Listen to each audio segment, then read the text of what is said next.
Владимир Миронов сегодня посетил штаб-квартиру на кухне на улице Кутузова автономной некоммерческой организации «Спортивно-профилактика лечебной ассоциации волонтеров». Вот наш талисман, наш флаг, штаб-квартира, где мы провели вечер памяти своих друзей, учителей. Ну, я Константину Викторовичу искренне благодарен за то, что он организовал данное мероприятие. В общем, действительно вспомнили. Вспомнили про Вежова Валеру. Вспомнили, да, про Вежова Валерия, вспомнили про Никитенкова. Да, Евгения Ильича Михайловского, про Никитенкова Владимира Леонидовича.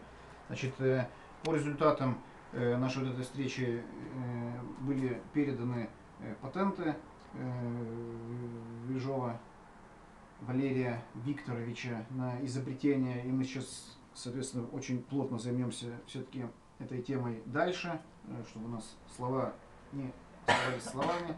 Ну и с благодарностью принял труд Владимира Леонидовича Никитенкова, математикарь, поскольку именно вот в живом виде, поскольку в электронном виде его найти не удалось, а труд уникальный, и, соответственно, я думаю, мы его оцифруем и останется жить для всех навсегда. Владимир Валерьевич, благодарю вас за внимание, за возможность соприкоснуться к потомкам, которые трудятся в нашем родном университете.